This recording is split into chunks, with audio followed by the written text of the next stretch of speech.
हरे कृष्णा। राधे राधे। सभी भक्तों को सादर प्रणाम। आप सभी भक्तों का दिन मंगलमय हो। काशी विश्वनाथ की कृपा सदा सर्वदा आप सभी पर बनी रहे।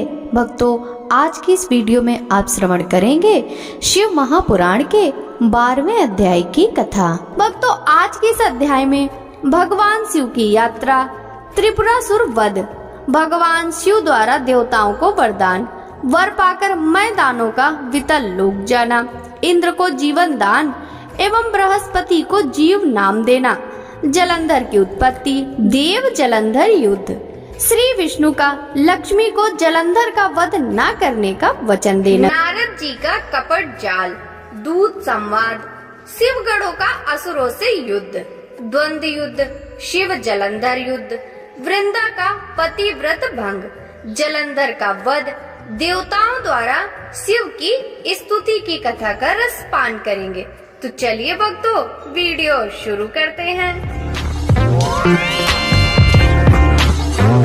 सनत कुमार जी बोले, हे महर्षि, भगवान शिव के लिए बनाया गया वह दिव्य रथ अनेकानेक आश्चर्यों से युक्त था। विश्वकर्मा द्वारा बनाया गया वह रथ ब्रह्मा जी ने भगवान शिव को समर्पित कर दिया। तत्पश्चात श्री हरि विष्णु, ब्रह्मा जी और सभी देवता एवं ऋषि मुनि कल्याणकारी भगवान शिव की प्रार्थना करने लगे। उन्होंने भगवान शिव को दिव्य रथ पर आरूढ़ किया। स्वयं ब्रह्मा जी उस रथ के सारथी बने। भगवान शिव के रथ पर आरूढ़ होते ही चारों दिशाओं में मंगल गान होने लगे, पुष्प वर्षा होने लगी। ब्रह्मा जी ने सर्वेश्वर शिव की आज्ञा लेकर रथ को आगे बढ़ाया। वह उत्तम दिव्य रथ भगवान शिव को लेकर विद्युत की गति से आकाश में उड़ने लगा। जब भगवान शिव का वह दिव्य रथ तेजी से आकाश मार्ग से होता हुआ उन त्रिपुरों की ओर जा रहा था, तो बीच मार्ग में ही कल्याणकारी देवाधिदेव भगवान शिव ब्रह्मा जी से बोले, हे विधाता, तारकाक्ष, कमलाच और विंध्यामाली नामक परम बलशाली राक्षसों का वध करने के लिए उनके समान ही शक्ति चाहिए। वे तीनों असुर पहले मेरे भक्त थे, परंतु श्री हरि की माया से मोहित होकर उन्होंने भक्ति मार्ग को त्याग दिया।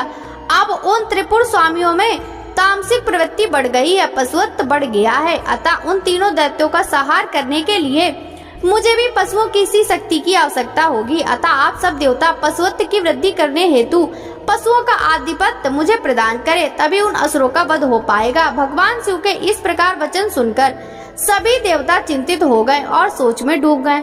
पशुत्व की बात सुनकर उनका मन अप्रसन्न हो गया। देवताओं को सोच में देखकर भक्त वत्सल भगवान शिव की स्थिति समझते देर न लगी। वे देवताओं की चिंता तुरंत समझ गए। देवताओं से भगवान शिव ने कहा, देवताओं, इस प्रकार दुखी मत हो, मैं तुम्हारे दुख का कारण समझ गया हूँ। तुम लोग यह कदापि मत सोचो कि पशुत्व से तुम्हारा पतन हो जाएगा। मैं तुम्हें पशुत्व से मुक्ति का मार्ग बताता हूँ। हे देवताओं, जो भी पवित्र मन और स्वच्छ निर्मल हृदय एवं उत्तम भक्ति भावना से दिव्य पाशुपत व्रत को पूरा करेंगे, वे सदा सदा के लिए पशुत्व से मुक्त हो जाएंगे। तुम्हारे अतिरिक्त जो भी मनुष्य पशुपात व्रत का पालन करेंगे, उन्हें भी पशुत्व से मुक्ति मिल जाएगी। हे देवताओं, नित्य ब्रह्मचर्य का पालन करते हुए 12, 6 अथवा 3 वर्षों तक पाशुपत व्रत का पालन करने से सभी मनुष्यों एवं देवताओं को पशुत्व से हमेशा के लिए मुक्ति मिल जाएगी तथा मोक्ष की प्राप्ति होगी।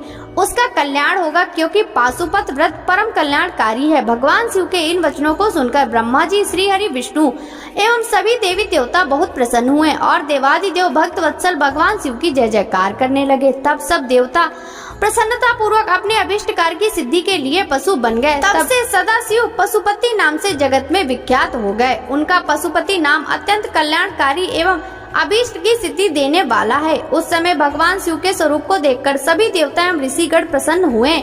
तत्पश्चात भगवान शिव ने अन्य देवताओं के साथ त्रिपुरों की ओर प्रस्थान किया। उस समय सारे देवता अपने हाथों में हल, मूसल, भुसुंडी और अनेक प्रकार के अस्त्र शस्त्र धारण करके हाथी, घोड़े, सिंह, रथ और बैलों पर सवार होकर चल दिए। भगवान शिव की जय जयकार करते हुए वे आगे बढ़ते जा रहे थे। आकाश से उन पर फूलों की वर्षा हो रही थी। कल्याणकारी भगवान शिव के साथ उनके केस, विगतवास, महाकेश, महाज्वर, सोमवल्ली, शमंड, सोमक, सनक, सोमद्रग, सूर्य चर्चा, सूर्य प्रेक्षणक, सूर्याच, सूर्य नामा, सूर्य सुंदर, प्रस्कंद, कुंदर, चंड, कंपन, अति कंपन, इंद्र, इंद्रजय, यंता, हिमकर, सताच, पंचाच, सहस्त्राच, महोदर, जति जहु, सतास, रंग, कपूर, पुतन, द्विशिक, त्रिशिक, अहंकारक, अज वक्त्र, अष्ट वक्त्र, है वक्त्र, अर्ध वृक्त आदि महावीर बलशाली गणाध्याच उनको घेर कर चल रहे थे। इस प्रकार देवादिदेव भगवान शिव शंकर के साथ ब्रह्मा जी, श्री हरि, विष्णु, देवराज इंद्र सहित अनेकों देवता, ऋषि, मुनि, साधु, संत भी अपने अपने वाहनों पर आरूढ़ होकर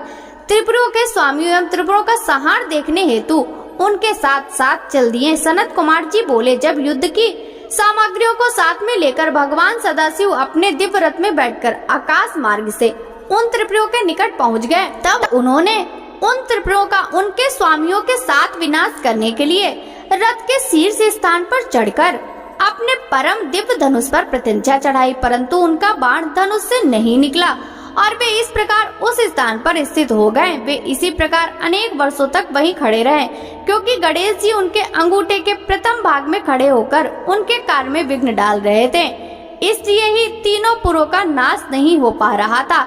इस प्रकार जब भगवान शिव का बाण बहुत समय तक नहीं चला और वे एक स्थान पर स्थित हो गए, तो सभी देवता चिंतित हो गए कि ऐसा क्यों हो रहा है। तभी वहां आकाशवाणी हुई, हे ऐश्वर्यशाली देवादिदेव सर्वेश्वर कल्याणकारी शिव शंकर, जब तक आप गणेश जी का पूजन नहीं करेंगे तब तक त्रिपुरों का संहार नहीं कर पाएंगे। आकाशवाणी के वचनों को सुनकर सभी को बड़ा संतोष हुआ। तब अपने कार्यों को यथाशीघ्र पूरा करने के लिए भगवान शिव ने भद्रकाली को बुलाया। विधि विधान से सबने मिलकर अग्र पूज्य भगवान गणेश का पूजन संपन्न किया।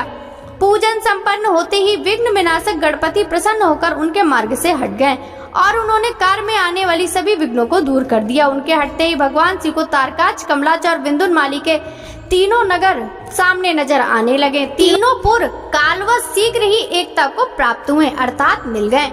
ब्रह्मा जी द्वारा प्रदान किए गए वरदान के अनुसार उनके अंत का यही समय था जब त्रिपुर आपस में मिल जाएं। त्रिपुरों को मिला देख सभी देवता बहुत प्रसन्न हुए। वे प्रसन्न होकर भगवान शिव की जय जयकार के नारे लगाने लगे। तब ब्रह्मा और विष्णु ने महेश्वर से कहा कि हे देवादिदेव, तारकासुर के इन तीनों दैत्य पुत्रों के वध का समय आ गया है।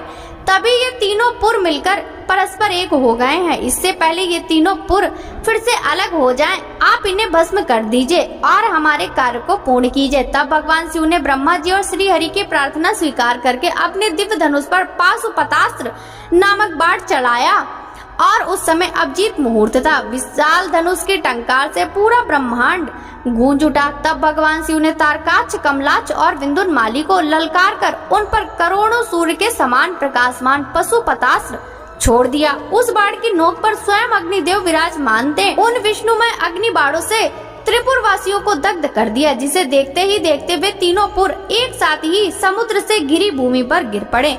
सैकड़ों असुर उस अग्नि बाण से जलकर भस्म हो गए। चारों ओर हाहाकार मच गया। जब तारकाच अपने भाइयों सहित जलने लगा तब उसे यह एहसास हुआ कि यह सब भगवान शिव की भक्ति से विमुख होने का परिणाम है। तब उसने मन ही मन अपने आराध्य भगवान शिव का स्मरण किया और रोने लगा। तारकाच बोला, हे भक्त वत्सल, कृपा निधान, करुणा निधान भगवान शिव, यह तो हम जानते ही हैं कि आप हमें भस्म किए बिना नहीं छोड़ेंगे।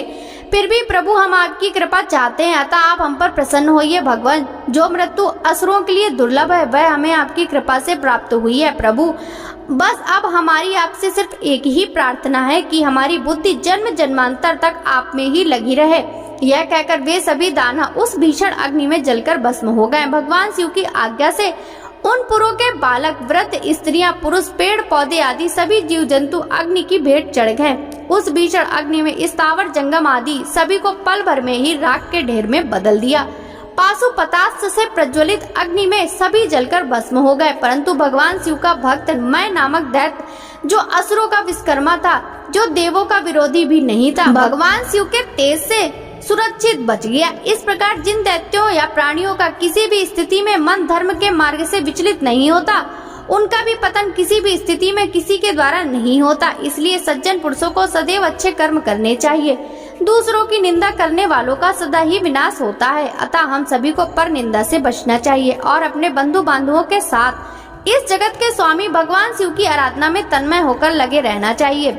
व्यास जी बोले, हे सनत कुमार जी, आप परम शिव भक्त हैं और ब्रह्मा जी के पुत्र हैं। आप मुझे यह बताइए कि जब त्रिपुर नष्ट हो गए तब देवताओं ने क्या किया, मैं कहाँ चला गया? भगवान, इन बातों के बारे में सविस्तार मुझे बताइए। व्यास जी का यह प्रश्न सुनकर सृष्टिकर्ता भगवान ब्रह्मा के पुत्र सनत कुमार जी बोले, हे महर्षि, जब भगवान शिव ने त्रिपुरों को उनके स्वामियों के साथ जलाकर भस्म कर दिया, तब सभी देवता बहुत प्रसन्न हुए, क्योंकि उन्हें अपने संकट और भय से मुक्ति मिल गई थी। परंतु जब सब देवताओं ने त्रिलोकीनाथ भगवान शिव की ओर देखा तो वे अत्यंत भयभीत हो गए। उस समय भगवान शिव ने रौद्र रूप धारण कर रखा था। वे करोड़ों सूर्यों के तेज के समान प्रकाशित हो रहे थे। उनके दिव्य तेज से सारी दिशाएं अलौकिक हो रही थीं। भगवान शिव के रौद्र और प्रलयकारी रूप को देखकर कोई भी उनसे कुछ कहने का साहस नहीं जुटा पाया। सब नतमस्तक होकर खड़े हो गए। यहाँ तक कि श्री हरि और ब्रह्मा जी शिव जी के इस रूप को देखकर आतंकित हो गए थे। कोई भी भगवान शिव के सम्मुख मुंह नहीं खोल पाया। देव सेना को इस प्रकार भयग्रस्त देखकर ऋषियों ने हाथ जोड़कर भगवान शिव को प्रणाम किया। ब्रह्मा जी, श्री हरि, विष्णु, देवराज, इंद्र सहित सभी देवता और ऋषि मुनि भक्त वत्सल कल्याणकारी भगवान शिव की स्तुति करने लगे। वे सब इस प्रकार सबको अपनी स्तुति सौम्य रूप में आ गए और बोले, हे ब्रह्मा जी, हे विष्णु और सभी देवताओं, मैं तुम्हारी स्तुति से बहुत प्रसन्न हूँ। तुम अपनी इच्छा अनुसार वर मांगो, मैं तुम्हारी इच्छाओं को अवश्य ही पूरा करूंगा। भगवान शिव के इन वचनों को सुनकर देवता बहुत प्रसन्न हुए और बोले, देवादिदेव करुणा निदान भगवान शिव, यदि आप हम सब पर प्रसन्न हैं और हमें कोई वर प्रदान करना चाहते हैं तो प्रभु हमें यह वर दीजिए कि जब जब हम पर कोई संकट आएगा आप हमारी सहायता करेंगे। जब ब्रह्मा जी, श्री हरि, विष्णु जी और देवताओं ने भगवान शिव से यह प्रार्थना की, तब शिव जी ने प्रसन्नता पूर्वक कहा, तथास्तु, अर्थात ऐसा ही होगा। ऐसा कहकर भगवान शिव ने देवताओं के अभिष्ट फल को उन्हें प्रदान कर दिया। व्यास जी ने पूछा, हे महाबुद्धिमान सनत कुमार जी, जब ब्रह्मा, श्री हरि, विष्णु एवं सभी देवताओं ने भगवान शिव की स्तुति की, तब वे प्रसन्न हुए और उन्होंने देवताओं के विपत्ति के समय उनकी सहायता करने का वचन दिया। उसी समय भगवान शिव को प्रसन्न देखकर मैं नामक दानव, जो कि त्रिपुर की अग्नि में भस्म होने से बच गया था, उनके सामने आकर हाथ जोड़कर खड़ा हो गया। तत्पश्चात मैंने निर्मल स्वच्छ हृदय से करुणा निदान भगवान शिव की स्तुति करनी आरंभ कर दी। उसने भगवान शिव के चरण पकड़ लिए।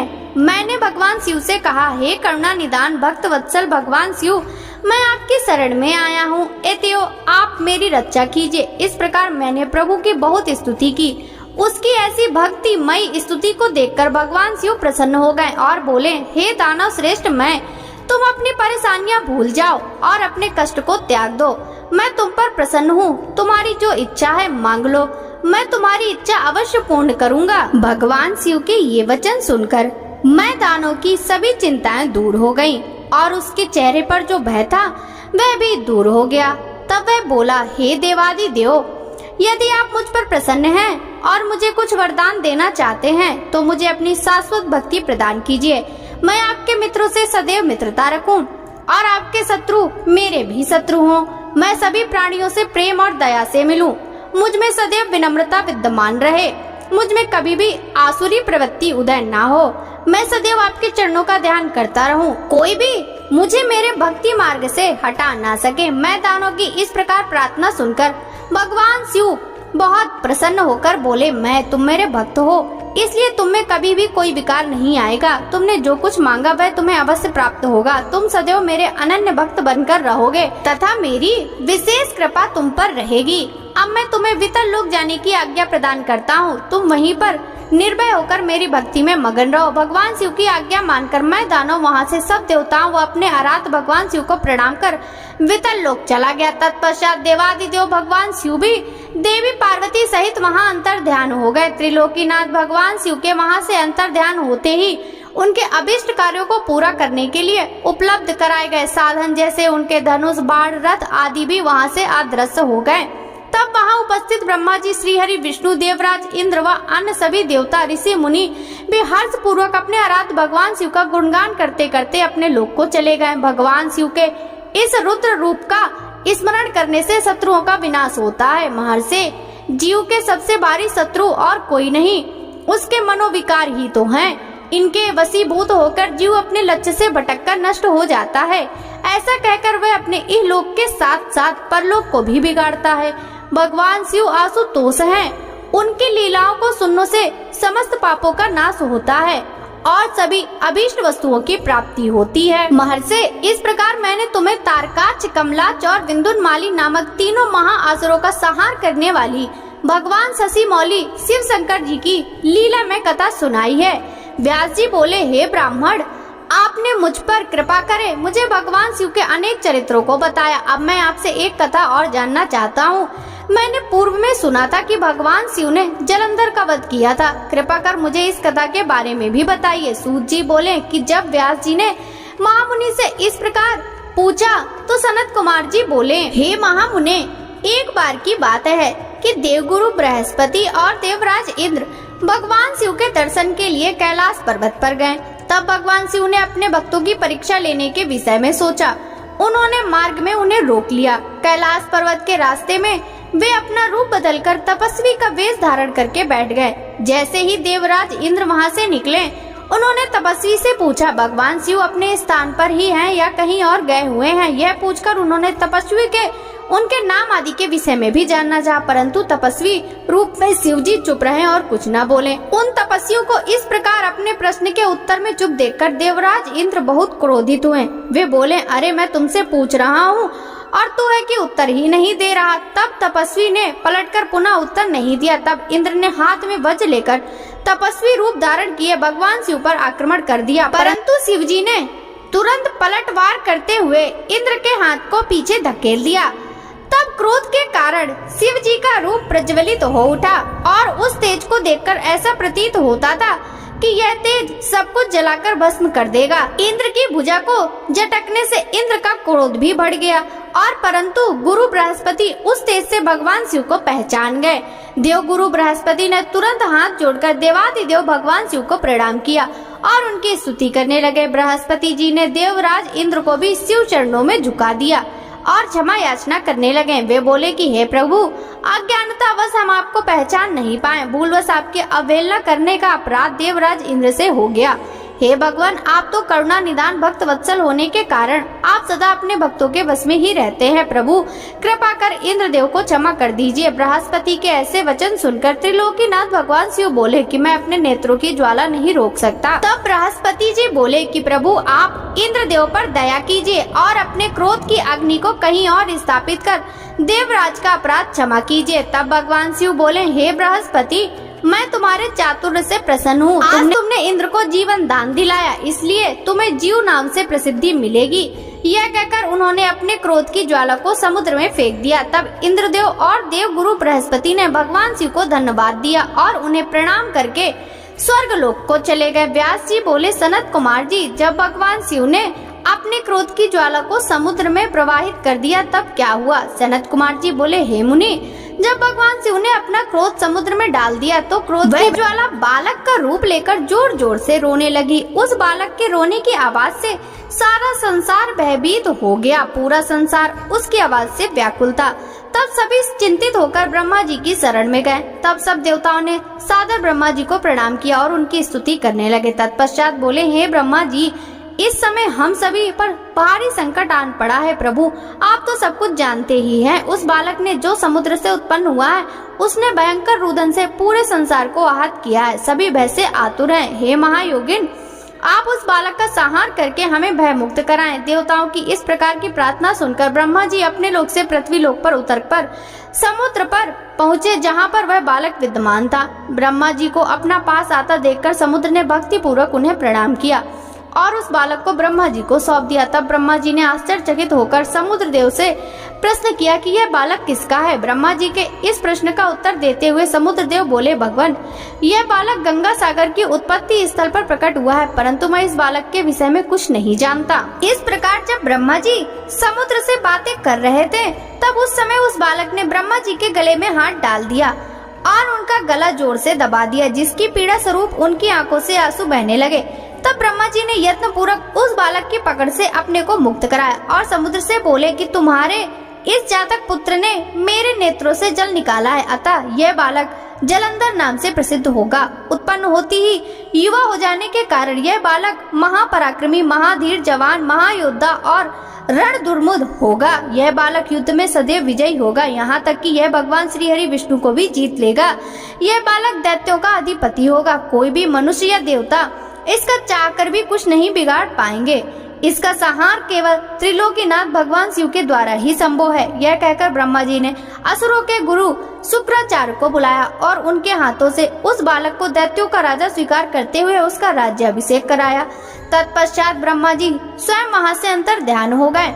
अपने जातक पुत्र के विषय में जानकर समुद्र देव बहुत प्रसन्न हुए और वे उसे अपने निवास स्थान पर ले गए। कुछ समय पश्चात उन्होंने जलंधर का विवाह कालनेमी नामक असुर की परम सुंदरी पुत्री वृंदा से संपन्न करा दिया। जलंधर आनंद पूर्वक अपनी पत्नी के साथ निवास करने लगा और असुरों के राज्य को बड़ी चतुराई और कर्तव्य परायणता के साथ चलाने लगा। उसकी पत्नी वृंदा महान पतिव्रता नारी थी। सनत कुमार जी बोले, हे महर्षि, एक दिन की बात है, असुर राज जलंधर अपने दरबारियों मंत्रियों के साथ अपनी राजसभा में विराजमान था। तभी वहाँ असुरों के महान गुरु शुक्राचार्य पधारे। वे परम कांति मानते और उनके तेज से सब दिशाएं प्रकाशित हो रही थी। शुक्राचार्य को वहाँ आया देखकर जलंधर राज सिंहासन से उठा और आदर पूर्वक अपने गुरु को नमस्कार करने लगा। तत्पश्चात उनके सुयोग दिव्य आसन पर बिठाया। फिर उसने अपना आसन ग्रहण किया। तत्पश्चात गुरु की यथा योग्य सेवा करने के उपरांत जलंधर ने शुक्राचार्य से प्रश्न किया, गुरुजी, राहु का सिर किसने काटा था, इसके बारे में आप मुझे सविस्तार बताइए। शुक्राचार्य ने अपने शिष्य सागर पुत्र जलंधर के प्रश्न का उत्तर देना आरंभ किया। वे बोले, एक बार देवताओं और असुरों ने मिलकर सागर के गर्भ में छुपे अनमोल रत्नों को निकालने के लिए सागर मंथन करने के विषय में सोचा। इस प्रकार दोनों यानी असुरों और देवताओं में यह तय हुआ कि जो भी समुद्र मंथन से प्राप्त होगा उसे देवताओं और असुरों में आधा आधा बांट लिया जाएगा। तब दोनों ओर से देवता और असुर प्रसन्नता पूर्वक इस कार्य को पूरा करने में लगे। समुद्र मंथन में बहुत से बहुमूल्य रत्न आदि प्राप्त हुए, जिसे देवताओं और असुरों ने आपस में बांट लिया। परंतु जब समुद्र मंथन द्वारा अमृत का कलश निकला तो राहु ने देवता का रूप धर अमृत पी लिया। यह जानते हुए कि राहु ने अमृत पी लिया, देवताओं के पक्षधर भगवान विष्णु ने राहु का सिर अपने सुदर्शन चक्र से काट दिया। यह सब उन्होंने देवराज इंद्र के बहकावे में आकर किया था। यह सुनते ही जलंधर के नेत्र क्रोध से लाल हो गए। उसने घायस्मर नामक राजचर का स्मरण किया, जो पल भर में भी वहां उपस्थित हो गया। जलंधर ने पूरा वृतांत घायस्मर को बताते हुए इंद्र को बंदी बनाकर लाने का आदेश दिया। घायस्मर जलंधर का वीर और पराक्रमी दूत था। वह आज्ञा पाते ही इंद्रदेव को लाने के लिए वहां से चला गया। देवराज इंद्र की सभा में पहुंचकर जलंधर के दूत ने अपने स्वामी का संदेश इंद्र को सुना दिया। वह बोला कि तुमने मेरे स्वामी जलंधर के पिता समुद्र देव का मंथन करके उनके सभी रत्नों को ले लिया है। तुम वह सभी रत्न लेकर और अपने अधीनस्थों के साथ मेरे स्वामी की शरण में चलो। घायस्मर के वचन सुनकर देवराज इंद्र अत्यंत क्रोधित हो गए और बोले कि उस सागर ने मुझसे डरकर अपने अंदर सभी रत्नों को छुपा लिया था। उसने मेरे शत्रु असुरों की मदद भी की है और उनकी रक्षा की है, इसलिए मैंने समुद्र के कोष पर अपना अधिकार किया है। मैं किसी से नहीं डरता हूँ। जाकर अपने स्वामी को बता दो कि हिम्मत है तो इंद्र के सामने आकर दिखाओ। देवराज इंद्र के ऐसे वचन सुनकर जलंधर का घायस्मर नामक दूत वापस लौट आया और उसने अपने स्वामी जलंधर के इंद्र के कथन से अवगत कराया। यह सुनकर जलंधर के क्रोध की कोई सीमा न रही और उसने देवलोक पर तुरंत चढ़ाई कर दी। अपनी वीर पराक्रमी असुर सेना के साथ उसने देवराज इंद्र पर आक्रमण कर दिया। उनके युद्ध के बिगल से पूरा इंद्रलोक गूंज उठा। चारों ओर भयानक युद्ध चल रहा था। मार काट मची हुई थी। मृत सैनिकों को देवताओं के गुरु बृहस्पति और दैत्यों के गुरु शुक्राचार्य मृत संजीवनी से पुनः जीवित कर रहे थे। जब किसी भी प्रकार से उन्हें युद्ध में विजय नहीं मिल रही थी तो जलंधर ने अपने गुरु शुक्राचार्य से प्रश्न किया कि हे गुरुदेव, मैं रोज युद्ध में देवताओं के अनेक सैनिकों को मार गिराता हूँ, फिर भी देव सेना किसी भी तरह से कम नहीं हो रही। मेरे द्वारा मारे गए सारे देवगण अगले दिन फिर से युद्ध करते हुए दिखते हैं। गुरुदेव, मृत्यु को जीवन देने वाली विद्या तो आपके पास है, फिर देवताओं कैसे जीवित हो जाते हैं? तब शुक्राचार्य ने जलंधर को बताया कि द्रोणगिरी पर्वत पर अनमोल औषधि है जो देवताओं की रक्षा कर रही है। यदि तुम उन्हें हराना चाहते हो तो द्रोणगिरी को उखाड़कर समुद्र में फेंक दो। अपने गुरु शुक्राचार्य की आज्ञा लेकर जलंधर द्रोण पर्वत की ओर चल दिया। वहां पहुंचकर उसने अपनी महापराक्रमी भुजाओं से द्रोण पर्वत को उठाकर समुद्र में फेंक दिया और पुनः जाकर देव सेना से युद्ध करने लगा। जलंधर ने अनेक देवताओं को अपने प्रहारों से घायल कर दिया और हजारों देवगणों को पलक झपकते ही मौत के घाट उतार दिया। जब देवगुरु बृहस्पति देवताओं के लिए औषधि लेने द्रोणगिरी पहुँचे तो पर्वत को अपने स्थान पर न देखकर बहुत आश्चर्यचकित हुए। वापस आकर उन्होंने देवराज इंद्र को इस विषय में बताया और आज्ञा दी कि वह युद्ध तुरंत रोक दिया जाए, क्योंकि अब तुम असुर राज जलंधर को जीत नहीं सकोगे। ऐसी स्थिति में प्राणों की रक्षा करना बहुत ही बुद्धिमता है। सनत कुमार जी बोले, हे व्यास जी, इस प्रकार जब देवगुरु बृहस्पति ने देवताओं को युद्ध करने से रोक देने के विषय में कहा तो सभी ने गुरु की आज्ञा का पालन किया और युद्ध रुक गया। परंतु जलंधर का क्रोध शांत नहीं हुआ। वह इंद्र को ढूंढता ढूंढता स्वर्गलोक आ पहुंचा। जलंधर को वहां आता देख इंद्र व अन्य देवता अपने प्राणों की रक्षा करने हेतु वहां से भागकर श्री हरि विष्णु की शरण में बैकुंठ लोक जा पहुंचे। वहां पहुंचकर उन्होंने भगवान विष्णु को प्रणाम किया और उनकी भक्ति भाव से स्तुति की। तत्पश्चात उन्होंने भगवान विष्णु से कहा, हे कृपा निधान, हम आपकी शरण में आए हैं, हमारी रक्षा कीजिए। तब देवताओं ने विष्णु जी को जलंधर के विषय में सब कुछ बता दिया। समस्त वृतांत सुनकर श्री हरि विष्णु ने देवताओं से कहा कि वे अपने भय का त्याग कर दें। उन्होंने उनकी प्राण रक्षा करने का आश्वासन दिया और कहा कि मैं जलंधर का वध कर तुम्हें उससे मुक्ति दिलाऊंगा। यह कहकर भगवान विष्णु अपने गरुड़ वाहन पर सवार होकर चलने लगे।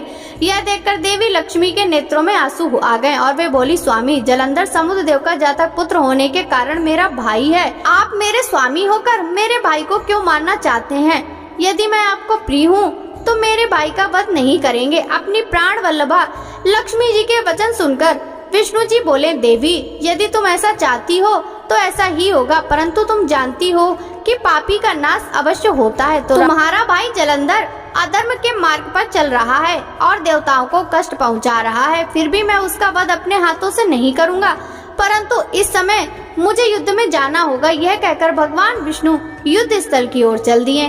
भगवान विष्णु उस स्थान पर पहुंचे जहां असुर राज जलंधर था। भगवान विष्णु को आया देखकर देवताओं में हर्ष और ऊर्जा का संचार हुआ। देव सेना अत्यंत रोमांचित हो गई। सभी देवताओं ने हाथ जोड़कर श्री हरि को प्रणाम किया। भगवान विष्णु का मुखमंडल अद्भुत आभा से प्रकाशित हो रहा था। उनके दिव्य तेज के सामने दैत्य और दानवों का खड़े रह पाना मुश्किल हो पा रहा था। श्री हरि विष्णु के वाहन गरुड़ के पंखों से निकलने वाली प्रबल वायु ने वहां पर आंधी सी ला दी थी। इस आंधी में दैत्य इस प्रकार घूमने लगे जिस प्रकार आसमान में बादल घूमते हैं। अपनी सेना को ऐसी विकट परिस्थिति में देखकर जलंधर अत्यंत क्रोधित हो उठा। सनत कुमार जी बोले, हे महर्षि, दैत्यों के तेज प्रहार से व्याकुल देवता बचने के लिए जब इधर उधर भाग रहे थे, तब भगवान विष्णु के युद्ध स्थल में आ जाने से देवताओं को थोड़ा सा साहस बंधा। उनके वाहन गरुड़ के पंखों से फड़फड़ाने आए तूफान में दैत्य अपनी सुध-बुध खोकर इधर उधर उड़ने लगे, पर जल्दी ही उन्होंने अपने आप को संभाल दिया। जलंधर ने जब अपनी दैत्य सेना को इस प्रकार तितर बितर होते देखा तो क्रोधित होकर उसने भगवान श्री हरि विष्णु पर आक्रमण कर दिया। श्री हरि विष्णु ने अपने आप को उसके प्रहार से बचा लिया। जब भगवान श्री हरि ने देखा कि देव सेना पुनः आतंकित हो रही है और उनके सेनापति देवराज इंद्र भी भयग्रस्त हैं, तब विष्णु जी ने अपना शांग नामक धनुष उठा लिया और बड़े जोर से धनुष से टंकार की। फिर उन्होंने देखते ही देखते पल भर में हजारों दैत्यों के सिर काट दिए। यह देखकर दैत्यराज जलंधर क्रोधावेश में उन पर झपटा। तब श्री हरि ने उसकी ध्वजा, छत्र और बाण काट दिए और उसे अपनी गदा उठाकर गरुड़ के सिर पर दे मारा। गरुड़ से टकराकर नीचे गिरते ही जलंधर के होंठ फड़कने लगे। तब दोनों ही अपने अपने बाणों से भीषण बाणों की वर्षा करने लगे। विष्णु जी ने जलंधर की गदा अपने बाणों से काट दी, फिर उसे बाणों को बांधना शुरू करा, परंतु जलंधर भी महावीर और पराक्रमी था। वह भी कहाँ मानने वाला था। उसने भी भीषण बाण वर्षा शुरू कर दी और विष्णु जी के धनुष को तोड़ दिया। तब उन्होंने गदा उठा ली और उससे जलंधर पर प्रहार किया, परंतु उसका महादैत्य जलंधर पर कोई असर न हुआ। तब उसने अग्नि के समान धधकते त्रिशूल को विष्णु जी पर छोड़ दिया। उस त्रिशूल से बचने के लिए विष्णु जी ने भगवान शिव का स्मरण करते हुए नंदक त्रिशूल चलाकर जलंधर के बार को काट दिया। तत्पश्चात विष्णु भगवान और जलंधर दोनों धरती पर कूद पड़े। फिर उनके बीच मल्ल युद्ध होने लगा। जलंधर ने भगवान विष्णु की छाती पर बड़े जोर का मुक्का मारा। तब विष्णु जी ने भी पलटकर उस पर मुक्के का प्रहार किया। इस प्रकार दोनों में बाहुं युद्ध होने लगा। तब दोनों के बीच बहुत देर तक युद्ध चलता रहा। दोनों ही वीर और बलशाली थे। ना भगवान विष्णु कम थे और ना ही जलंधर। सभी देवता और दानव उनके बीच के युद्ध को आश्चर्यचकित होकर देख रहे थे। युद्ध समाप्त न होते देख भगवान विष्णु ने कहा, हे दैत्यराज जलंधर, तुम निश्चय ही महावीर हो। तुम्हारा पराक्रम प्रशंसनीय है। तुम इतने भयानक आयुधों से भी भयभीत नहीं हुए और निरंतर युद्ध कर रहे हो। मैं तुम पर प्रसन्न हूँ। तुम जो चाहो वरदान मांग सकते हो। मैं निश्चय ही तुम्हारी मनोकामना पूरी करूंगा। भगवान विष्णु के यह वचन सुनकर जलंधर बहुत हर्षित हुआ और बोला, हे विष्णु, आप मेरी बहन लक्ष्मी के पति हैं। यदि आप मुझ पर प्रसन्न हैं तो अपनी पत्नी और कुटुंब के लोगों के साथ पधारकर मेरे घर को पवित्र कीजिए। तब भगवान श्री हरि ने तथास्तु कहकर उसे उसका इच्छित वर प्रदान किया। अपने दिए गए वर के अनुसार श्री हरि विष्णु देवी लक्ष्मी अन्य देवताओं को अपने साथ लेकर जलंधर का आतिथ्य ग्रहण करने के लिए उसके घर पहुँचे। जलंधर उन्हें देखकर बहुत प्रसन्न हुआ और उसने सब देवताओं को बहुत आदर सत्कार किया और उनकी वहीं पर स्थापना कर दी। विष्णु परिवार के स्थापित हो जाने के बाद जलंधर निर्भय होकर श्री विष्णु के अनुग्रह से त्रिभुवन पर शासन करने लगा। उसके राज्य में सभी सुखी थे और धर्म कर्म का पालन करते थे। सनत कुमार जी बोले, हे मुनीश्वर, जब जलंधर इस प्रकार धर्म पूर्वक राज कर रहा था तो देवता बड़े दुखी थे। उन्होंने अपने मन में देवादिदेव भगवान शिव का स्मरण करना शुरू कर दिया और उनकी स्तुति करने लगे। सनत कुमार जी बोले, हे मुनीश्वर, जब जलंधर इस प्रकार धर्म पूर्वक राज कर रहा था तो देवता बड़े दुखी थे। उन्होंने अपने मन में देवादिदेव भगवान शिव का स्मरण करना शुरू कर दिया और उनकी स्तुति करने लगे। एक दिन नारद जी भगवान शिव की प्रेरणा से इंद्रलोक पहुँचे। नारद जी को वहां आया देखकर सभी देवताओं सहित देवराज ने उन्हें प्रणाम किया और उनकी स्तुति करने लगे। तब नारद जी को उन्होंने सभी बातों से अवगत कराया और उनसे प्रार्थना की कि वे उनको दुखों को दूर करने में मदद करे। यह प्रार्थना सुनकर नारद जी बोले कि हे देवराज, मैं सब कुछ जान गया हूँ। मैं अवश्य ही तुम्हारे कार्य को पूर्ण करने का प्रयास करूँगा। अभी तो मैं दैत्यराज जलंधर से मिलना चाहता हूँ, इसलिए उसके राजमहल में जा रहा हूँ। यह कहकर नारद जी जलंधर के राज्य की ओर चल दिए। वहाँ पहुँचकर नारद जी ने जलंधर की राज्यसभा में प्रवेश किया। उन्हें देखकर दैत्यों के स्वामी जलंधर ने उन्हें सिंहासन पर बिठाया, उनके चरणों को धोया और पूछा, हे ब्राह्मण, आप कहाँ से आ रहे हो? मैं धन्य हुआ जो आपने मेरे घर को पवित्र किया है। मुझे आज्ञा दीजिए कि मैं आपकी क्या सेवा करूं? दैत्यराज जलंधर के ऐसे वचन सुनकर नारद जी बोले, हे दैत्यराज जलंधर, आप धन्य हैं। निश्चय ही आप पर सभी की कृपा है। आप इस लोक में सब सुख भोग रहे हैं। जलंधर, अभी कुछ समय पूर्व मैं ऐसे ही घूमते हुए कैलाश पर्वत पर गया था। वहाँ पर मैंने सैकड़ों कामधेनु को हजारों योजन में फैले कल्पतरु के वन में घूमते हुए देखा। वह कल्पतरु वन दिव्य, अद्भुत और सोने के समान है। वहीं पर मैंने भगवान शिव और उनकी प्राण वल्लभा देवी पार्वती को भी देखा। भगवान शिव सर्वांग सुंदर, गौरवर्णी 3 नेत्रों वाले हैं और अपने मस्तक पर चंद्रमा धारण किए हुए हैं। असुरराज, इस पूरे त्रिलोक में उनके समान कोई भी नहीं है। उनके समान समृद्धिशाली और ऐश्वर्य संपन्न कोई भी नहीं है। तभी मुझे तुम्हारी धन संपत्ति का भी ध्यान आया, इसलिए मैं तुम्हारे पास आ गया। नारद जी के वचनों को सुनकर जलंधर अत्यंत गर्वित महसूस करने लगा और उसने महर्षि नारद को अपने धन के खजाने और सभी संचित अमूल्य निधियां दिखा दी।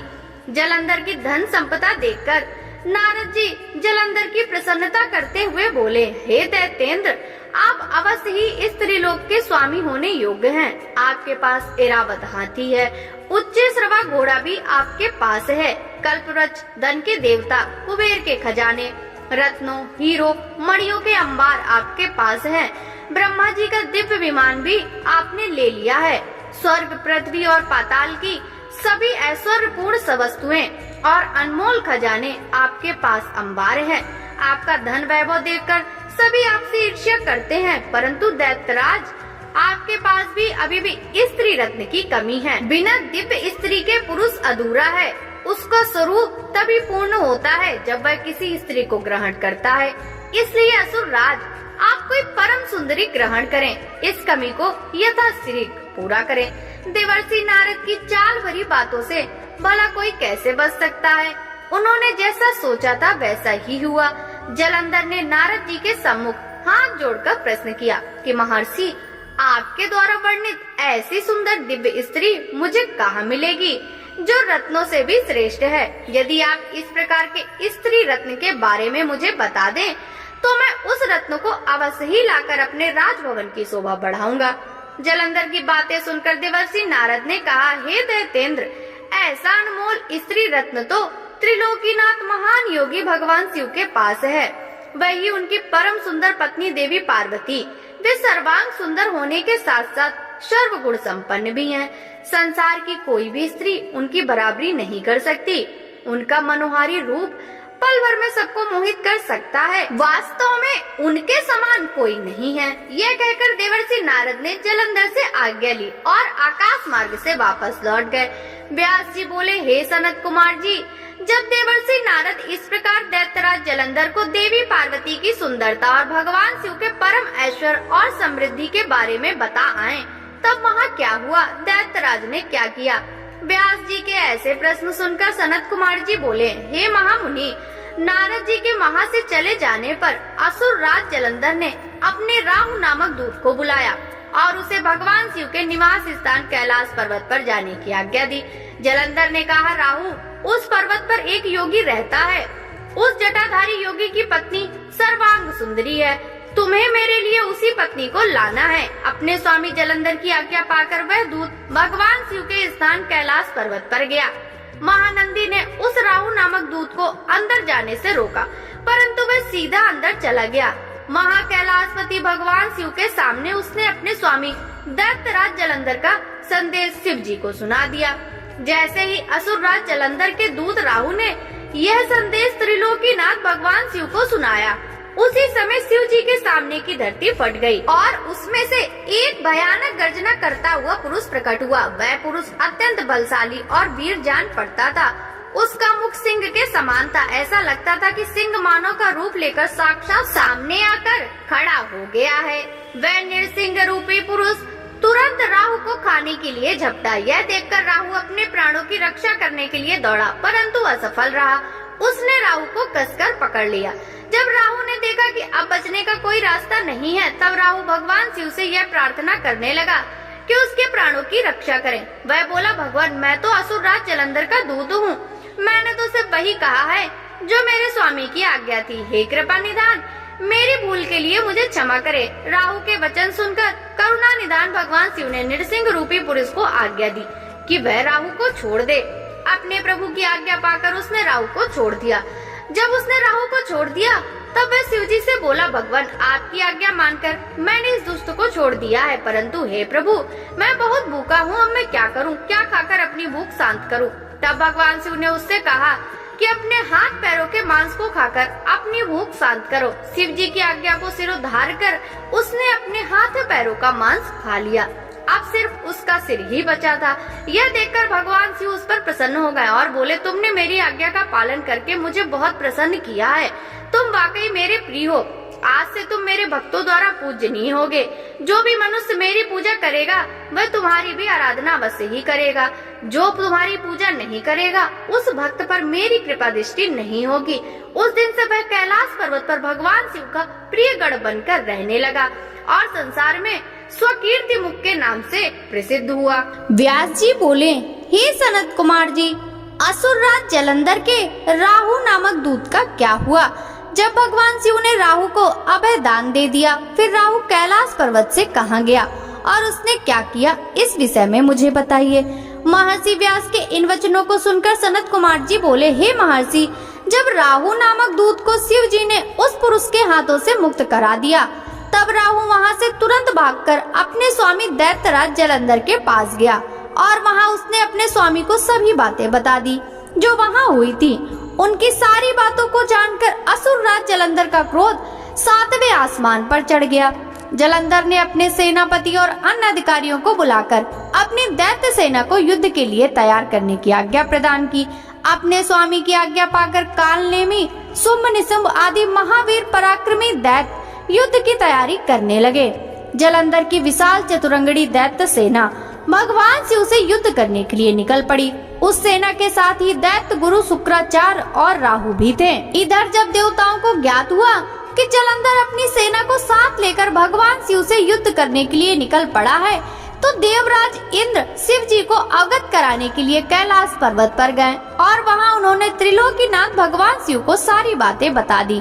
इंद्र ने भगवान विष्णु के विषय में भी बताया कि भगवान विष्णु भी अपनी पत्नी देवी लक्ष्मी के साथ असुर राज जलंधर के वश में हैं और उसके घर में निवास करते हैं। इसी कारण हम सब देवता विवश हैं। हम न चाहते हुए भी जलंधर के अधीन होना पड़ा है। भगवान आप भक्त वत्सल हैं, आप अपने भक्तों की रक्षा कर हमें जलंधर से मुक्ति दिलाएं, उसे मारकर हमारे प्राणों की रक्षा करें। सारी बातें ज्ञात हो जाने पर भगवान शिव ने सर्वप्रथम भगवान श्री हरि विष्णु का स्मरण किया। प्रभु के स्मरण करते ही विष्णु जी वहां तुरंत प्रकट हो गए। उन्हें देखकर शिव जी ने उनसे पूछा, हे विष्णु, तुम्हें मैंने दैत्यराज जलंधर का वध करने के लिए भेजा था, फिर तुमने उसका वध क्यों नहीं किया? आप उसके घर में क्यों निवास कर रहे हैं? अपने आराध्य भगवान शिव के ये वचन सुनकर भगवान श्री हरि ने अपने दोनों हाथ जोड़ लिए और विनम्रता पूर्वक बोले, हे करुणा निधान भगवान शिव, मैं जानता हूँ आपने मुझे दैत्यराज जलंधर का संहार करने की आज्ञा दी थी, परंतु मैं उसे नहीं मार सका, इसलिए आपसे क्षमा याचना करता हूँ, मेरी गलती क्षमा करे। प्रभु, मैंने जलंधर का वध इसलिए नहीं किया क्योंकि जलंधर मेरी प्राण वल्लभा देवी लक्ष्मी का भ्राता है और उसमें आपका अंश भी विद्यमान है। इसलिए उस दैत्य की वीरता से प्रसन्न होकर मैं उसके घर में निवास करता हूँ। भगवान विष्णु के वचनों को सुनकर त्रिलोकीनाथ भगवान शिव हंसने लगे, फिर बोले, देवताओं, तुम सभी सोच और चिंताओं को त्याग दो, तुम्हारी रक्षा के लिए मैं अवश्य ही जलंधर का संहार करूँगा। यह सुनकर सभी देवता निश्चिंत हो गए। इसी समय जलंधर अपनी विशाल सेना साथ लेकर कैलाश पर्वत के निकट पहुंच गया। उसने कैलाश पर्वत को चारों ओर से घेर लिया। उस समय बड़ा कोलाहल होने लगा। यह शोर सुनकर भगवान शिव को क्रोध आ गया। तब उन्होंने अपने गणों को आज्ञा दी कि वे जाकर राक्षसों से युद्ध करें। अपने आराध्य भगवान शिव की आज्ञा पाकर उनके गढ़ युद्ध करने चले गए। शिवगढ़ और जलंधर की दैत्य सेना में बड़ा भीषण युद्ध होने लगा। शिवगढ़ बड़ी वीरता से दैत्यों से भिड़ गए। उन्होंने कई दैत्यों को पल भर में ही मौत के घाट उतार दिया और सैकड़ों को घायल कर दिया। परंतु दैत्य गुरु शुक्राचार्य अपनी मृत संजीवनी विद्या से सभी मृत दानों को पुनः जीवन दान दे रहे थे और वे उठकर पुनः युद्ध करने लगते थे। जब दैत्य सेना किसी भी प्रकार कम होने का नाम नहीं ले रही थी, तब शिवगढ़ व्याकुल होने लगे। तब शिवगढ़ों ने भगवान शिव के पास जाकर उन्हें इसकी सूचना दी। जब शिव जी को यह बात ज्ञात हुई कि यह सब शुक्राचार्य कर रहे हैं, तब वे क्रोधित हो उठे। उस समय भगवान शिव के मुख में एक भयंकर ज्वाला कृत्य के रूप में प्रकट हुई। उसका रूप अत्यंत रौद्र और भयानक था। वह वहां से सीधे युद्ध भूमि में गई और दैत्यों को पकड़कर खाने लगी। इस प्रकार भ्रमण करते हुए कृत्या शुक्राचार्य के निकट पहुंच गई और उन्हें गायब कर दिया। जब अपने परम सहायक गुरु शुक्राचार्य उन्हें वहां न दिखाई दिए, तब हजारों वीर मारे गए और घायल हो गए। तब दैत्य सेना का मनोबल टूटने लगा। दैत्य सेना युद्ध भूमि छोड़कर भागने लगी। जलंधर के कालनेमी, शुंभ, निशुंभ आदि वीर दैत्य फिर भी पूरी ताकत से युद्ध करते रहे। इधर भगवान शिव की सेना का प्रतिनिधित्व करने वाले स्वामी कार्तिकेय और गणेश जी भी पूरे मन योग से दैत्य सेना को पछाड़ने के लिए युद्ध कर रहे थे। सनत कुमार जी बोले, हे महर्षि, भगवान शिव के गढ़ व उनके दोनों पुत्र गणेश और कार्तिकेय बहुत बलवान वीर और साहसी थे। उन्होंने अपने पराक्रम से दैत्येंद्र जलंधर के परम वीरों कालनेमी, शुंभ और निशुंभ को पराजित कर दिया। असुर सेना डरकर इधर उधर छिप गई। सब दैत्य अपने प्राणों की रक्षा हेतु भागने लगे। यह देखकर असुर राज जलंधर अपने रथ पर बैठकर युद्ध भूमि में आगे की ओर बढ़ने लगा और बड़ी भयानक गर्जना करने लगा। उसकी ललकार सुनकर त्रिलोकीनाथ भगवान शिव के गढ़ भी बढ़ चढ़कर युद्ध करने लगे। असुर सेना और देवताओं की सेना के रथों, हाथी, घोड़ों, शंख तथा भीरी से युद्ध भूमि गुंजायमान हो रही थी। दैत्यराज जलंधर ने तब एक ऐसा बाढ़ छोड़ा जिससे चारों ओर कोहरा फैल गया। धरती से आकाश तक सिर्फ धुंध ही धुंध दिखाई दे रही थी। फिर उसने नंदीश्वर, गणेश, वीरभद्र को एक साथ कई बार मारकर घायल कर दिया। यह देखकर स्वामी कार्तिकेय को बहुत क्रोध आ गया और उन्होंने असुर राज जलंधर पर अपनी शक्ति चला दी।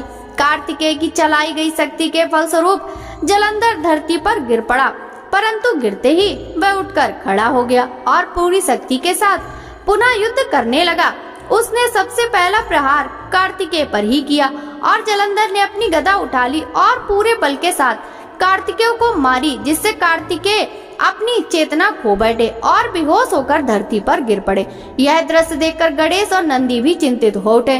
तब जलंधर ने उन पर भी गदा से प्रहार किया। गदा के प्रहार से वे दोनों भी मूर्छित होकर पृथ्वी पर गिर गए। तब वीरभद्र जलंधर से युद्ध करने के लिए आगे आए। जलंधर ने उन पर भी अपनी गदा से प्रहार किया, जिससे वीरभद्र का सिर फट गया और रक्त बहने लगा। यह देखकर सभी शिवगण व्याकुल हो गए और डरकर युद्ध भूमि को छोड़कर इधर उधर भागने लगे। सनत कुमार जी बोले, हे महर्षि, जब युद्ध भूमि में देव सेना का प्रतिनिधित्व करने वाले सभी वीर साहसी घायल होकर पृथ्वी पर गिर पड़े, तब यह देखकर सभी शिवगण भयभीत होकर वे स्वयं दैत्यराज जलंधर को सबक सिखाने के लिए युद्ध स्थल की ओर चल पड़े। अपने आराध्य भगवान शिव को युद्ध का नेतृत्व करते देख सभी शिवगण जो पहले डरकर भाग गए थे पुनः लौट आए। शिवगणों ने पहले जैसे जोश के साथ युद्ध करना आरंभ कर दिया। भगवान शिव के रौद्र रूप को देखकर भयानक दैत्य भी भयभीत होने लगे, युद्ध छोड़कर भागने लगे। यह देखकर असुरों के स्वामी जलंधर को क्रोध आ गया। वह तीव्र गति से शिव जी की ओर दौड़ा। इस कार में शुंभ निशुंभ नामक सेनापतियों ने अपने स्वामी का साथ दिया। यह देखकर भगवान शिव ने प्रति उत्तर देते हुए जालंधर के बाणों को काट दिया। वे अपने धनुष से बाणों की वर्षा करने लगे। उन्होंने कई दैत्यों को फरसे से काट दिया। बलाहक और धसमर जैसे भयानक राक्षसों को पल भर में मार गिराया। शिव जी का वाहन बैल भी अपने सींगों के प्रहारों से सबको घायल करने लगा। तब यह देखकर जलंधर अपने सैनिकों को समझाने लगा कि वे ना डरे और युद्ध करते रहे, पर दैत्य सेना भगवान शिव से युद्ध करने को तैयार नहीं हो रही थी। क्रोधित जलंधर उन्हें ललकारने लगा। जलंधर ने अनेक बाणों को एक साथ चलाकर उसमें भगवान शिव को बांधने का प्रयास किया, लेकिन वह सफल ना हो सका। भगवान शिव ने उसके सभी बाणों को काट दिया और उसके रथ की ध्वजा को भी नीचे गिरा दिया। असुर राज जलंधर के सभी बाणों को काटने के पश्चात भगवान शिव ने एक बाण मारकर जलंधर को घायल कर दिया और उसके धनुष को काट दिया। यह देखकर जलंधर ने युद्ध करने के लिए गदा उठा ली। तब शिव जी ने अपने बाण से उसकी गदा के भी 2 टुकड़े कर दिए। यह सब देखकर दैत्येंद्र जलंधर यह जान गया था कि त्रिलोकीनाथ भगवान शिव उससे अधिक बलवान है और उन्हें युद्ध में पराजित कर पाना उसके लिए मुश्किल है। तब जलंधर ने जीतने के लिए गंधर्व माया उत्पन्न की। वहाँ उस युद्ध स्थल पर हजारों की संख्या में गंधर्व और अप्सराओं के गण उत्पन्न हो गए और वहाँ नृत्य करने लगे। वहाँ मधुर संगीत बजने लगा। यह सब देखकर सभी देव सेना के सैनिक मोहित हो गए और युद्ध को भूलकर नृत्य और गाना बजाना देखने में मग्न हो गए। इधर देवादिदेव भगवान शिव भी गंधर्व माया से मोहित होकर नृत्य देखने लगे। जब दैत्यराज जलंधर ने देखा कि सभी देवताओं सहित देवादिदेव भगवान शिव भी उस गंधर्व माया के द्वारा मोहित होकर अप्सराओं के नृत्य को देख रहे हैं, तब मैं वहां चुपके से भाग खड़ा हुआ। असुर राज जलंधर त्रिलोकीनाथ भगवान शिव का रूप धारण कर बैल पर बैठकर देवी पार्वती के पास कैलाश पर्वत पर पहुंचा। वहां कैलाश पर देवी पार्वती अपनी सखियों के साथ व्यस्त थी। जब उन्होंने अपने पति भगवान शिव को आता देखा, तब उन्होंने अपनी सखियों को वहां से भेज दिया और स्वयं भगवान शिव के समीप चली गई। देवी पार्वती के अप्रतिम सौंदर्य को देखकर जलंधर का मन विचलित हो उठा और वह उन्हें अपलक निहारने लगा।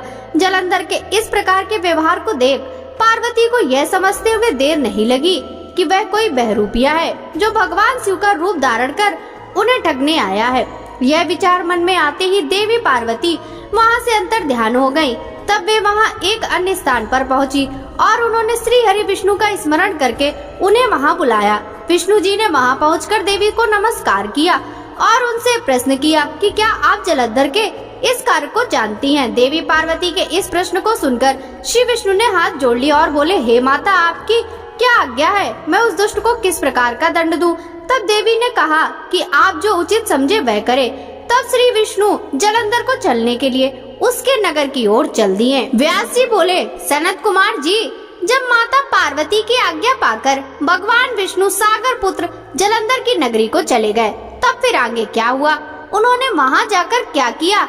व्यास जी का यह प्रश्न सुनकर सनत कुमार जी मुस्कुराए और बोले, हे महर्षि, दैत्यराज जलंधर की नगरी में पहुंचकर श्री हरि विष्णु सोच में पड़ गए कि वे क्या करें, परंतु अगले ही पल उन्हें समझ में आया कि जैसे को तैसा उन्होंने सोचा कि जिस प्रकार जलंधर ने छद्म शिव रूप धारण करके देवी पार्वती को छलने की कोशिश की थी, वे भी वहां जाकर उनकी पत्नी वृंदा का पतिव्रत भंग करेंगे। वे जानते थे कि जलंधर अपनी पत्नी के पतिव्रत धर्म से ही अभी तक बचा हुआ है, इसलिए उसका पतिव्रत धर्म नष्ट करना जरूरी है।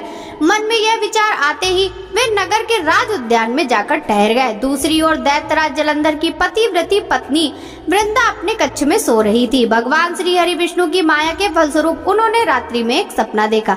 उन्होंने देखा कि उसका पति निवृत्त होकर सिर पर तेल लगाकर और गले में काले रंग के फूल की माला पहनकर भैंसे में बैठा है और उसके चारों ओर जीव जंतु उसको घेरे खड़े हैं। उस समय चारों ओर घोर अंधकार फैला हुआ था और वह दक्षिण दिशा की ओर बढ़ता जा रहा था। ऐसा सपना देखकर वह डर गई और उसकी आंखें खुली। तभी उसने देखा कि सूर्य उदय हो रहा है, परंतु वह सूर्य अत्यंत कांतिहीन था और सूर्य में एक छेद भी दिखाई दे रहा था। यह सब देख वृंदा का मन बहुत व्याकुल हो उठा और वह इधर उधर टहलने लगी। कभी छज्जे अटारी पर चढ़ती तो कभी जमीन पर बैठ जाती, परंतु उसे चैन नहीं था। जब इस प्रकार वृंदा का मन शांत नहीं हुआ तो वह मन की शांति प्राप्त करने हेतु उद्यान की ओर चल दी, परंतु उस निर्जन उद्यान में उसके पीछे सिंह के समान दो भयंकर राक्षस पड़ गए। वृंदा उन्हें देखकर बहुत डर गई और प्राणों की रक्षा करने के लिए वहां से भागने लगी। भागते हुए सामने से आते हुए एक तपस्वी दिखाई दिए। भयभीत वृंदा उन मुनि से अपने जीवन की रक्षा के लिए प्रार्थना करने लगी। उन तपस्वी ने अपने कमंडल से जल निकालकर उन राक्षसों को ललकारते हुए उन पर जल छिड़क दिया। जल छिड़कते ही दोनों राक्षस वहां से भाग खड़े हुए। तब वृंदा ने दोनों हाथ जोड़कर उन तपस्वी को प्रणाम किया तथा उनका धन्यवाद व्यक्त किया। तत्पश्चात उनको अत्यंत दिव्य और शक्तिशाली जानकर वृंदा ने उन मुनि से अपने पति दैत्यराज जलंधर के विषय में पूछा। मुनि ने उत्तर दिया कि देवी, तुम्हारा पति तो युद्ध में मारा गया है। यह कहकर उन्होंने कुछ इशारा किया, जिसके फलस्वरूप दो वानर उनके सामने प्रकट हो गए। अगले ही पल उन तपस्वी का संकेत पाकर वे वानर आकाश मार्ग से उड़कर चले गए और कुछ समय पश्चात दैत्यराज जलंधर का कटा हुआ सिर और उसके अन्य सामान को लेकर लौट आए। अपने पति जलंधर का कटा हुआ सिर देखकर वृंदा बेहोश होकर गिर पड़ी। कुछ समय पश्चात होश में आने पर रोते हुए वृंदा उन मुनि से प्रार्थना करने लगी कि वे उसके पति को पुनः जीवित कर दे। यह कहकर वो बहुत जोर जोर से रोने लगी और बोली कि यदि आप मेरे पति को जीवन दान नहीं दे सकते तो मुझे भी मृत्यु दे दें। वृंदा के इस प्रकार वचन सुनकर मुनि बोले, हे देवी, तुम्हारे पति का व्रत त्रिलोकीनाथ भगवान शिव के द्वारा हुआ है, अतः उसको जीवित करना देवाधिदेव भगवान शिव का विरोध करना है, परंतु अपनी शरण में आए हुए मनुष्य की रक्षा करना मेरा भी धर्म है, इसलिए मैं तुम्हारे पति को पुनः जीवित अवश्य करूंगा। यह कहकर उन्होंने अपने कमंडल से जल निकाला और मंत्रोच्चारण करते हुए जलंधर पर जल छिड़का, जिसके फलस्वरूप वह जीवित हो गया। जलंधर को जीवन दान देकर वे तपस्वी वहां से अंतर ध्यान हो गए। वस्तुतः उस तपस्वी ने ही सूक्ष्म रूप से जलंधर की काया में प्रवेश कर लिया था। दरअसल तपस्वी का रूप धारण करने वाले वे मुनि और कोई नहीं, स्वयं श्री हरि विष्णु थे।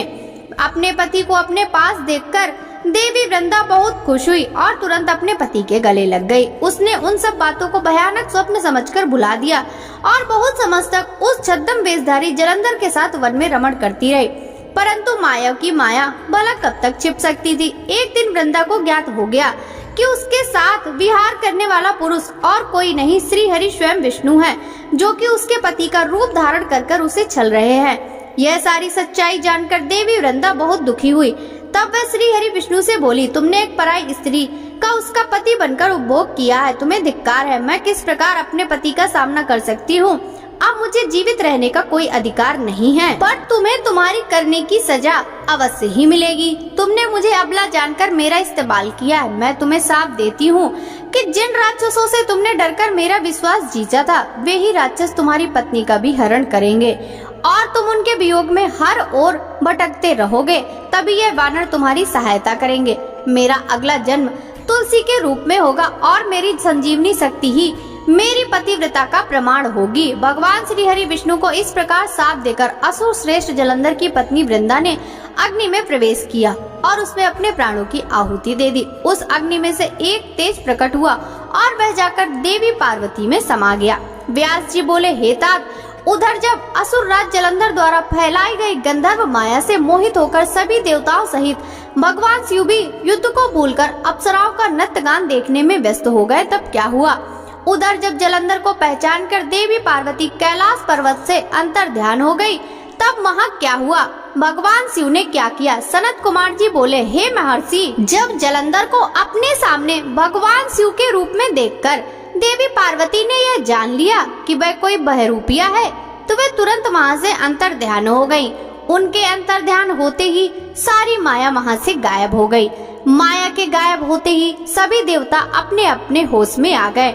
उधर देवादिदेव भगवान शिव की चेतना भी वापस लौट आई और जलंधर की माया को जानकर उन्हें अत्यधिक क्रोध आ गया। तब जलंधर भी देवी पार्वती के अचानक वहाँ से गायब हो जाने के कारण तुरंत ही युद्ध भूमि में लौट आया। तत्पश्चात भगवान शिव और असुर राज जलंधर में बड़ा भयानक युद्ध होने लगा, परंतु त्रिलोकीनाथ भगवान शिव की वीरता और बल के सामने वह तुच्छ असुर कहाँ टिक पाता। यह बात जल्द ही उसे समझ आ गई कि सर्वेश्वर शिव को जीत पाना आसान नहीं है, बल्कि असंभव है।